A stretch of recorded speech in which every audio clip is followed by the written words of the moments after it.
Welcome back to the Britannia Coin Company. We're a coin dealer based in Royal Wootton Bassett in the UK.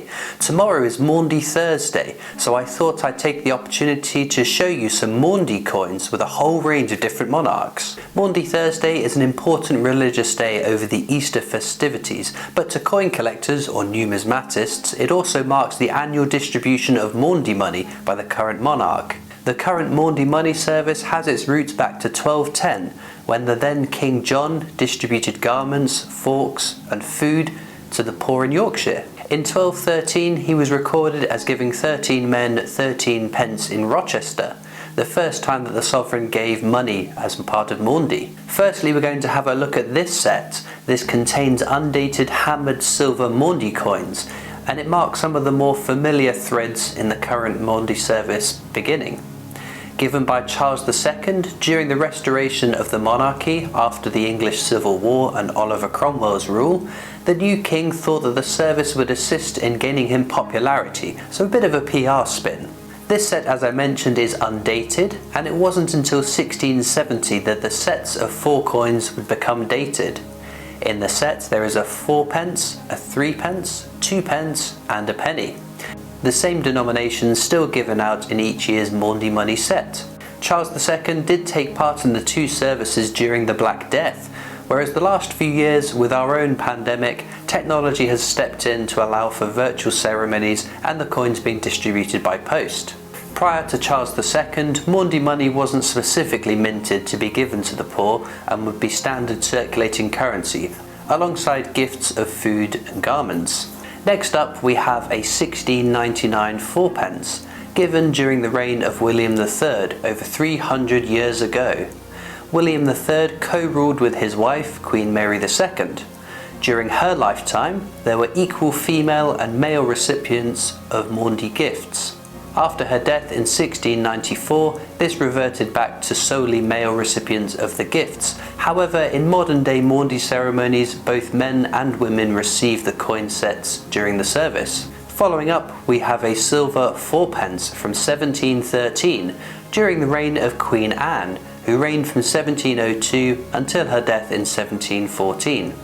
Although King Charles II personally handed out Maundy money and gifts, after 1698 there is no record of the monarch distributing the coins, instead sending a representative to do so. There are though records of George III and Queen Victoria attending at least one ceremony each, but as spectators rather than participating in the services themselves.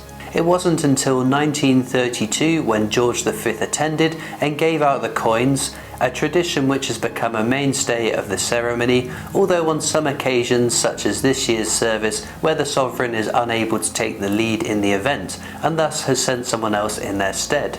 We move on to 1740 with a silver 4 pence from the reign of King George II. Since the reign of Henry IV, it officially became tradition for the monarch to give out as many sets of coins to people as their current age. This began unofficially under the reign of Edward III, who gave 50 poor men Maundy gifts when he was 50 years old. Naturally, with the current reign of Queen Elizabeth being the longest reign, she is also the oldest serving sovereign at 95 years old. So in the 2022 service, 95 men and 95 women will receive gifts. Both Queen Victoria and King George III lived to 81, and in 4th place sits King Edward VIII, who lived to be 77, although he abdicated before his coronation, but more about him in a moment. We now have 3 coins, all from 1800, with a silver 4 pence, 2 pence and 1 pence. These were given whilst George III reigned as king, who went on to be the UK's longest reigning king, who served for 60 years. Interestingly, in 1936, during the reign of King Edward VIII, as I mentioned, he abdicated before his coronation, which meant that the Maundy sets that he gave out bore his father, King George V, pictured on the coins. Although there are plenty of modern manufactured sets imagining what Edward's set would have looked like, the Maundy service was one of a few major events that he attended as king before he gave up the throne. From one George to another, here we have a silver 4 pence, 3 pence and 2 pence from the time of King George IV. Once an integral part of the service, the monarch used to additionally wash the feet of the poor.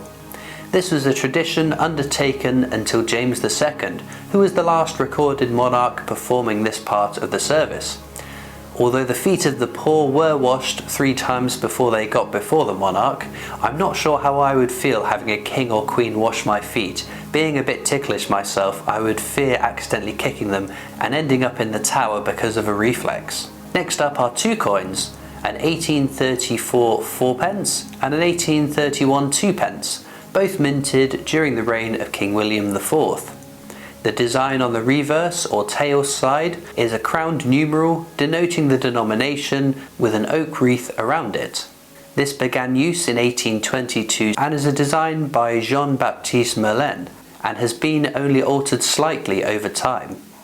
Merlin also designed other coinage. For the reign of King George IV, it was proposed in 1950 to return to the pre-1888 design style, regarded as being more artistic, but King George IV declined this, preferring the numerals on the current designs as they were similar to currently circulating coinage. Further to this, in 1971, when Britain went decimal, there was no change in the denominations given in the Maundy sets, but they are still struck from silver, so what you lose in face value, you more than make up in precious metal content, I guess. Our final British monarch we will take a look at is Queen Victoria, with a 4p from 1856 and a 2p from 1863.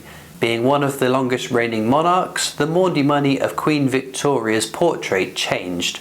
Firstly in 1887 to a crowned second portrait, and then in 1893 to her third portrait. This is unlike Queen Elizabeth II's Maundy money, whose portrait has always featured her first portrait on coinage from 1953, designed by Mary Gillick. The service in which Maundy money is given out is held at different locations each year, and not returning to London more than once in a decade.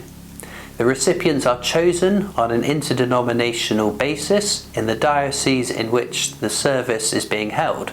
In 2011 though, recipients were also included from Gibraltar and the Isle of Man, as the service had not been to those locations before. And then in 2012, to mark the Diamond Jubilee, recipients from all dioceses were represented. Well, we've had a look at a whole range of Maundy money from the reigns of different kings and queens, and it's been fascinating to see different monarchs on coins which are otherwise fairly uniform. With Maundy Thursday tomorrow, it's going to be really interesting to see this new set of Maundy coins, especially because this is the set that will be given out during the Platinum Jubilee year. If you have any Maundy money in your collection, or if you know somebody that's been the recipient of Maundy money, do let me know down in the comments. I'd be fascinated to know. And I hope you all enjoy your bank holiday weekend. Don't forget to subscribe to our YouTube channel. It's free to do. It means you won't miss any of our future videos. You can also follow us on Facebook and Instagram, where you'll see lots of pictures of our products going up. We're on Twitter and TikTok, and we have our shop and online store which you can check out too. But I'll see you next time for more amazing coins from the Britannia Coin Company.